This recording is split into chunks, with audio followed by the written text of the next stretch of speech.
வணக்கம். இந்திரா கிச்சன்லேருந்து இந்திராமா பேசுகிறேன். இன்றைக்கி நம்ம வீட்டில் என்ன ரெசிபினா செட்டிநாடு வெள்ளை பணியாரம். வாங்க எப்படி செய்யலாம்னு பார்க்கலாம். செட்டிநாடு வெள்ளை பணியாரத்துக்கு இந்த மாதிரி ஒரு மெஷர்மெண்ட் கப்பில் 250 பிடிக்கிற மெஷர்மெண்ட் கப்பில் பச்சரிசி இந்த மாதிரி தளவு எடுத்துகிட்டு அதுக்கு மேலே என்ன உளுந்து பிடிக்குதோ அந்த அளவு இந்த ஊற வச்சு வச்சுருக்கேங்க. 4 ஹவர் ஊறணும், அதுக்காக தான் ஊற வச்சு வச்சுருக்கேன். இதை இப்போ நைஸாக அரைச்சிட்டு வந்துடலாம்.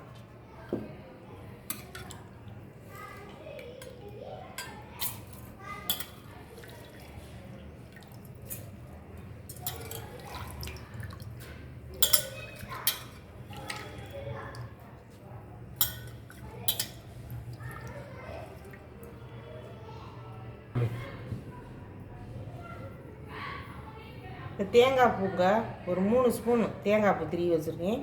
அதையும் இதோடு சேர்த்துக்கலாம். ஊற வச்சு அரிசி உளுந்து வச்சுருக்கோம்ல, அதில் சேர்த்து நல்லா சேர்த்து அரைச்சிடலாம். கொஞ்சமாக உப்பு, இந்த மாவுக்கு அளவுக்கு உப்பு சேர்த்துக்கலாம். தேவையான தண்ணி ஒரு 1/4 கப்பு தண்ணி விட்டு அரைச்சிட்டு வந்துடுறேன் நைஸாக. இப்போ பாருங்கள், நைஸாக அரைக்கணுங்க. இந்த மாதிரி நைஸாக அரைச்சிக்கோங்க. இதை ஒரு கிண்ணத்தில் மாற்றிடலாம்.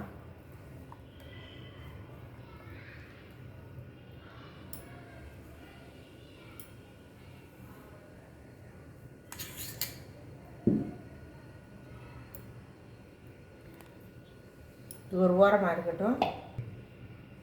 இப்போ மாவு மிக்சியில் அரைச்சி நைஸாக ஊற்றி வச்சாச்சு. இது ஒரு ஓரமாக இருக்கட்டும். இப்போ அதுக்கு தேவையான சட்னி பார்க்கலாம் வாங்க. இந்த மாதிரி ஒரு மிக்சி சாறு எடுத்துக்கோங்க பெருசாக. ஒரு 3 பல்லாரி வெங்காயம் வெட்டி வச்சுருக்கேன். ஒரு 3 தக்காளி,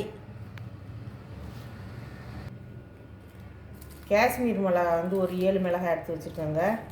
காரமாக இருக்கும்ல காஞ்ச மிளகாய், அது ஒரு 7 மிளகாய் எடுத்து வச்சுருக்கேன். கொஞ்சமாக புளி, ஒரு கொட்டைப்பாக்கு அளவு புளி, ஒரு 4 பூண்டு, 4 பல்லு பூண்டு. இப்போ இது எல்லாம் ஒன்றா சேர்த்துக்கலாம். ஒன்றா சேர்த்து அரைச்சிடலாம்.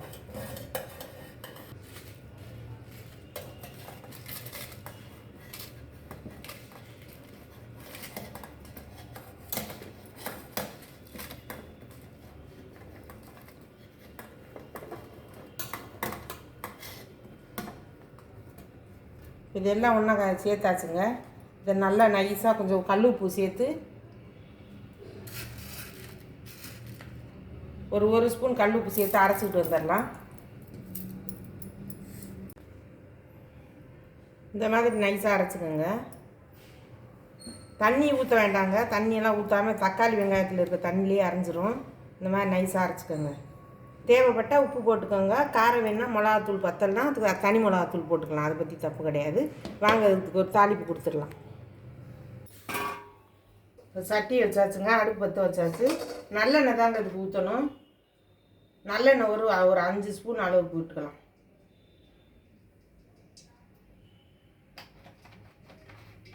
இது காயட்டும். எண்ணெய் காஞ்சிருச்சுங்க. ஒரு ஸ்பூன் கடுகு போட்டுக்கலாம். கடுகு 1 ஸ்பூன் போட்டிருக்கேன்.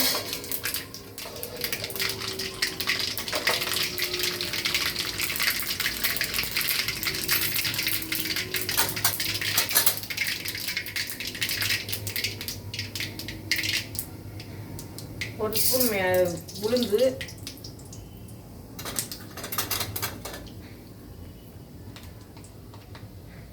சீரகம் ஒரு 1/4 ஸ்பூன்,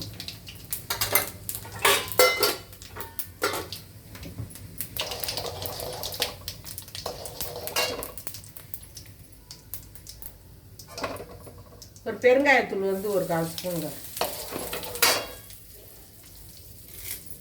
இப்போ நம்ம அந்த கருவேப்பிலை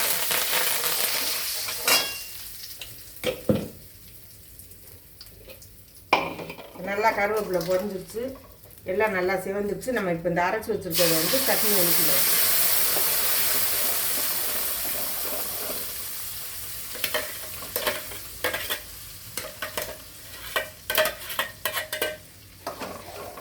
இந்த இந்த வெள்ளை பணியாரம் செட்டிநாடு வெள்ளை பணியாரத்துக்கு இந்த சட்னி தாங்க சூப்பராக இருக்குங்க. இது காம்பினேஷனே இதுதாங்க, இந்த சட்னி தாங்க. நல்லா கொதிக்கட்டும். இப்போ இதில் ஒரு துண்டு வெல்லம் போடணுங்க.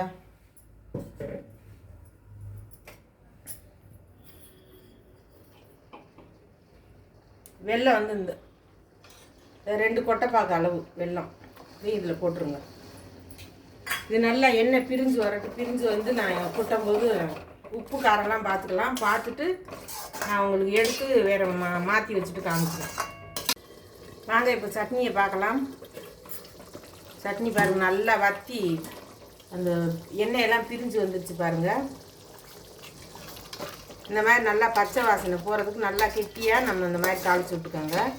இனி நம்ம வந்து இறக்கிக்கலாம் அடுப்பு ஆஃப் பண்ணிட்டு. இப்போ இந்த சட்னியை வந்து வேறு பாத்திரத்தில் மாற்றிக்கலாங்க.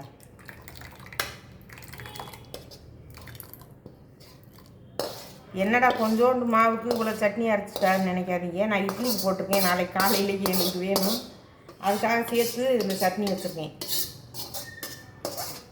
இந்த சட்னி அவ்வளோ சூப்பராக இருக்குங்க. இதே மாதிரி அரைச்சி நீங்கள் தாளித்து சாப்பிட்டு பாருங்கள்.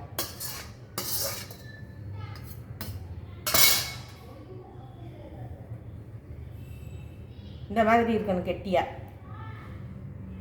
இந்த சட்னி இதே மாதிரி செஞ்சு நீங்கள் சாப்பிட்டுட்டு எனக்கு கமெண்டில் சொல்லுங்கள். திருப்பி செஞ்சு சாப்பிட்டேம்மா அப்படின்னு சொல்லுவீங்க. இது ஒரு ஓரமாக இருக்கட்டும். நம்ம வந்து இப்போ வெள்ளை பணியாரம் ஊற்றிக்கலாம்.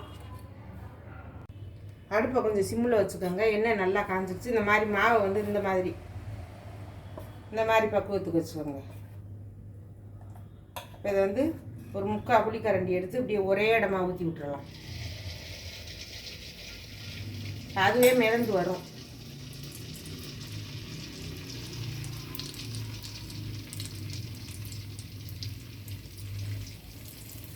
வந்துடுச்சு பாருங்க.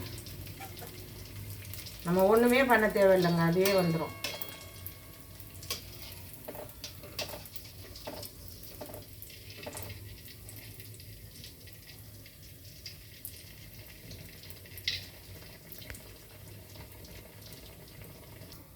இப்போ வாங்க திருப்பி விட்டுக்கலாம். பாருங்க சூப்பராக உப்பி வந்துருக்கு பாருங்க. இது ரொம்ப டேஸ்டியாக இருக்குங்க. இந்த சட்னிக்கு இந்த வெள்ளை பணியாரத்துக்கும். எங்கள் ஊர் சைடு காரைக்குடி சைடெலாம் இந்த மாதிரி தாங்க செய்வோம். பொன்னமராதி காரைக்குடி சைடுலாம் வெள்ளை பணியாரம் கல்யாணம் அதுலலாம் உக்குரா, இந்த உக்கரை சொல்கிறோம்ல, அதுவும் இந்த வெள்ளை பணியாரம் தாங்க மெயினாக இருக்கும். வெள்ளை பணியாரம், பால் பணியாரம், உக்காரா, அதுதான் எங்கள் ஊரில் எல்லாம் ஃபேமஸ்.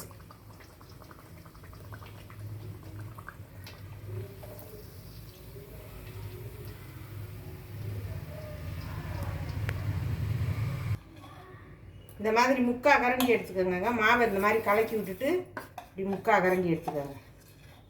3/4 கரண்டி எடுத்துக்கிட்டு பயப்படலாம் தேவையில்லை. அப்படி ஒரே இடமா அப்படி ஊற்றி விட்டுருங்க. ஊற்றி விட்டு அப்படியே டக்குன்னு எடுத்துருங்க கரண்டி. அதுவே மிதந்து வரும். மிதந்து வந்துட்டு ஒரு செகண்ட் பொறுத்து மேலே மிதந்து வந்த வரைக்கும் கொஞ்சம் நேரம் இருக்க விட்டு அப்புறம் திருப்பி விடுங்க.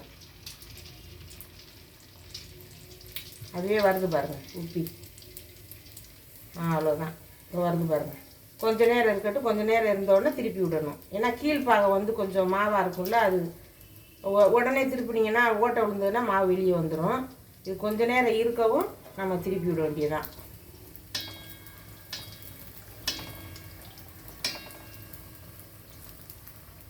சூப்பராக உப்பி வருது பாருங்கள்.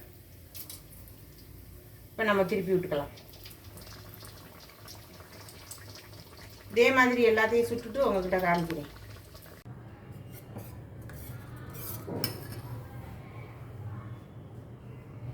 இப்போ பாருங்கள், செட்டிநாடு வெள்ளை பணியாரம் ரெடி ஆயிடுச்சு பாருங்கள். சூப்பராக பந்து வந்தால் வந்துருக்கு பாருங்கள். இங்கே பாருங்கள், பலூன் மாதிரி சூப்பராக வந்துருக்கு பாருங்கள். நான் கொஞ்சம் தான் போட்டேங்க, என்ன சாப்பிடாதுங்க, என்ன நிறைய சாப்பிடாதுன்னு சொல்லிட்டு பாருங்கள். பிச்சு காமிக்கிறேன் பாருங்கள். அருமையாக வந்துருக்கு பாருங்கள். லேயராக அவ்வளோ சூப்பராக வந்துருக்கு பாருங்கள். இதை வந்து இப்படியே முக்கி சாப்பிட்டு பார்த்தா அந்த கார சட்னியில் 10 சாப்பிட்லாங்க ஒரு ஆள். சூப்பராக வந்திருக்கு பாருங்கள். இதை வந்து இந்த கார சட்னியில் முக்கி சாப்பிட்டா அவ்வளோ சூப்பராக இருக்கும். இதே அளவுகளோடு நீங்கள் செஞ்சு சாப்பிட்டு பார்த்துட்டு எனக்கு வந்து கமெண்ட் பண்ணுங்கள். இந்த வீடியோ உங்களுக்கு பிடிச்சிருந்தா லைக் பண்ணுங்கள், ஷேர் பண்ணுங்கள், சப்ஸ்கிரைப் பண்ணுங்கள், பெல் பட்டனை கிளிக் பண்ணுங்கள். இந்திரா அம்மாவுக்கு சப்போர்ட் பண்ணுங்கள். நன்றி, வணக்கம்.